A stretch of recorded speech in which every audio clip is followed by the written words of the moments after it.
On va voir les fonctions de base pour utiliser le grapheur de fonctions de TI Nspire. On va pour ça ouvrir tout de suite un nouveau classeur et ajouter une application graphique. Vous avez ici en haut la ligne de saisie qui va vous permettre de saisir votre fonction et en bas la zone de graphique. Ma fonction, ce sera 2000 fois 1 plus 0,03 puissance x. Genre de fonction que vous connaissez bien, ça représente par exemple une population de 2000 habitants qui croît de 3% par an et x représente mon nombre d'années. Je fais entrer, ma fonction est affichée, elle est simplement ici pas visible parce qu'elle sort du cadre. Il faut donc que je redéfinisse mon cadre et pour ça je vais sur Menu, Fenêtre Zoom et vous voyez que j'ai plein de manières de réajuster ma fenêtre. Si vous savez un peu de quoi à quoi varie votre X et de quoi à quoi varie votre Y, je vous recommande fortement d'utiliser réglage de la fenêtre, c'est ce qu'on va faire nous ici. Et mon Xmin, je vous rappelle que les X ça représente le nombre d'années, mettons que je veuille voir ce qui se passe entre moins 3 années et 30 années. Et puis pour les Y qui représentent mon nombre d'habitants, eh bien j'aurai jamais un nombre d'habitants négatif. Je peux mettre moins 10 si je veux pouvoir quand même voir l'axe des Y, et puis jusqu'à 5000 habitants à peu près. Ça devrait bien fonctionner. Effectivement, je vois bien ma fonction. Si l'étiquette vous gêne, vous pouvez cliquer sur cette étiquette en bougeant la souris et faire Delete. Alors attention, après je ne sais pas la retrouver, cette étiquette. Si maintenant je m'intéresse, j'ai envie de voir un peu cette courbe et ces points particuliers, eh bien je vais utiliser le menu Trace, et vous voyez que je peux passer le long de la courbe, je vois les points qui défilent, et s'il y a un point particulier, ça va me le signaler. Par exemple ici j'ai un point particulier, c'est l'intersection avec l'axe DY.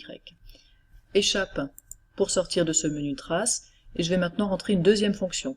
Pour retrouver la zone de saisie en haut, Menu, Entrée modification graphique, Fonction, ou CTRL-G, c'est un raccourci clavier pour retrouver cette ligne de saisie. Ma fonction F1, avec la flèche du haut, je la retrouve, elle est toujours là. Et pour ma fonction F2, je vais rentrer 10x au carré, moins 200x, plus 3000. Alors ça représentera toujours la population d'une ville, la population d'une deuxième ville. Ici on ne peut pas forcément interpréter les coefficients de ma fonction du second degré, mais voilà graphiquement ce qui se passe pour ma ville au fur et à mesure des années. Alors je peux utiliser la fonction trace sur cette courbe-là, je fais trace, trace. Vous voyez que par défaut, je suis sur la première fonction. Si je veux passer à la deuxième fonction, je vais faire la flèche du bas, et je change de fonction. Et voilà, par exemple un point qui est intéressant, c'est le minimum ici.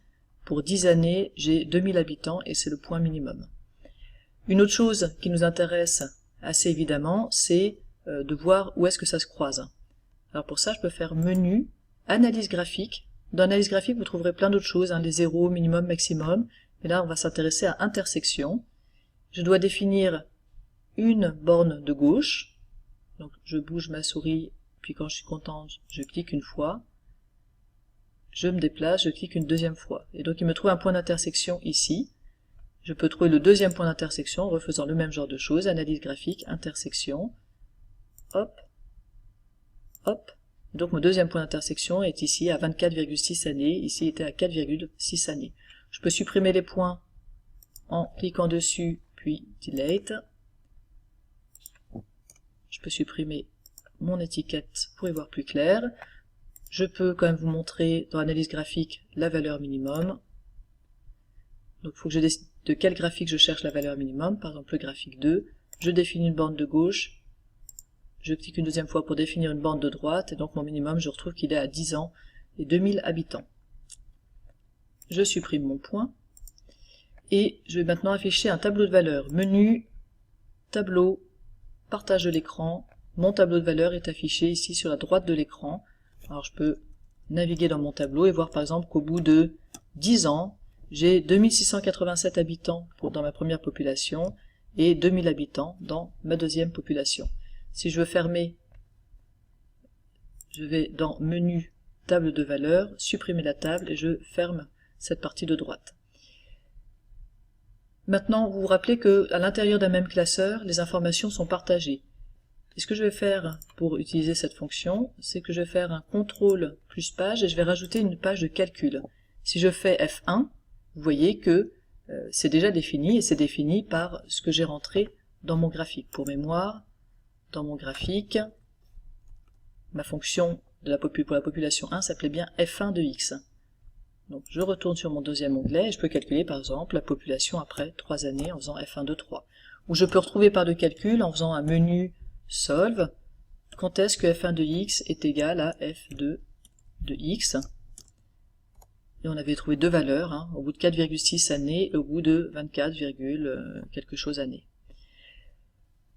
Pour terminer, contrôle flèche de gauche, je reviens sur mon graphique. Si vous avez envie que la feuille de calcul se mette sur la même fenêtre, en partageant votre fenêtre en deux, c'est possible en faisant Doc, format de la page, personnaliser le partage d'écran, et vous avez ici la possibilité de rajouter une page de calcul et accès au calcul, F1 de x, F2 de 9, etc. Si vous voulez fermer ensuite, il faudra retourner dans Doc, format de la page, et puis supprimer l'application. Voici un résumé de tout ce qu'on a vu dans cette vidéo. Si ça vous intéresse de prendre des notes, mettez sur pause